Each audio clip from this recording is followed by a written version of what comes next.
आपसे स्टार्ट करूंगी। डॉक्टर साहबा, लॉकडाउन में कंफ्यूजन बड़ी पैदा हो गई थी। शुरू में लॉकडाउन करना है नहीं करना, लॉकडाउन है कर्फ्यू है, वो एक सिचुएशन डेवलप हुई, वो हल हो गई, लॉकडाउन हुआ, उसके बाद फिर नरमी बरती गई। लोगों ने उस नरमी को बहुत लाइटली ले लिया है डॉक्टर साहबा, और बाजारों के अंदर रमजान के ड्यूरिंग हम लोगों को खचाखच भरे हुए बाजार नजर आ रहे हैं। ये तो एक कोरोना वायरस का ब्रीडिंग ग्राउंड बन जाएगा डॉक्टर साहबा। आपको लगता है कि गवर्नमेंट को सख्त इक़दाम लेने की जरूरत है? जी, बिस्मिल्लाहिर्रहमानिर्रहीम। देखिए, मैं समझती हूँ कि ये बिल्कुल जो लॉकडाउन है उसमें किसी किस्म की कंफ्यूजन नहीं है। ये हमें पता है कि हमें लॉकडाउन करना है, और लॉकडाउन किस किस्म का होना है वो हमें अपने मुल्क की हालात को देखते हुए, उसकी जो टाइप है, कितना करना है, कितनी देर के लिए करना है, वो उसको देखते हुए डिटर्मिन किया गया है। असल इशू जो है वो जो SOPs इन लोगों को दिए गए हैं, जो दुकानदारों को दिए गए हैं, जो दूसरे जिन चीज़ों को खोलने की इजाज़त दी गई है, उनको जो SOPs दिए गए हैं, असल इशू उनकी इम्प्लीमेंटेशन का है। इस वक्त अवाम जो है, मैं समझती हूँ कि वो बिल्कुल कोऑपरेट नहीं कर रही, वो इतनी सीरियस चीज़ को बहुत लाइटली ले रही है, और हुकूमत की तरफ से जो हदायत दी जा रही हैं, जो SOPs इशू किए जा रहे हैं, उसके ऊपर बिल्कुल भी अमल दरामद नहीं हो रहा। देखिए, हुकूमत अगर सख्ती करने पे आती है तो रमज़ान का ये बाबरकत महीना है, ज़ाहिर है इसके अंदर बहुत सारी चीज़ें हैं, इसका एक एहतराम है, और इसमें लोगों की ज़रूरियात भी बढ़ जाती हैं, और हर किसी का दिल करता है कि रमज़ान को जो है वो अच्छे तरीके से सेलिब्रेट करें। सख्ती करने का मतलब ये है कि या वहाँ पर फिर लाठी चार्ज हो, या फिर वहाँ पे सब किस्म का कर्फ्यू हो, और जो लोग उसकी खिलाफ वर्जी करें उनकी गिरफ्तारियां हो।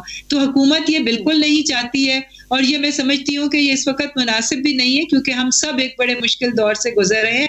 इसका वाहिद हल यही है कि अवाम इस वक्त कोऑपरेट करे और गैर ज़रूरी निकलना छोड़े। देख हम ये रहे हैं कि बाज़ारों में वो अगर ज़रूरत के तहत अगर कोई आता भी है तो मोटर बाइक पे 2-2 छोटे बच्चे बिठाए हुए हैं।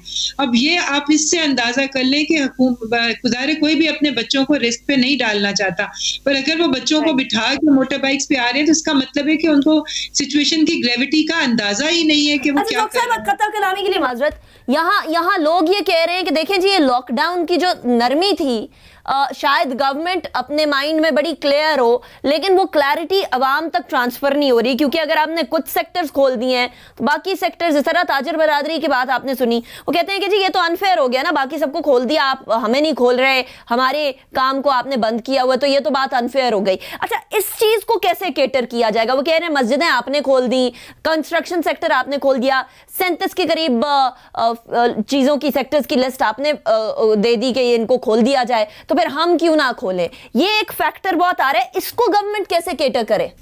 जी, देखिए, ये इस वक्त जाहिर है कि उन वाली इंडस्ट्रीज को और उन सेक्टर्स को खोला गया है, उनमें 2 चीज़ें हैं।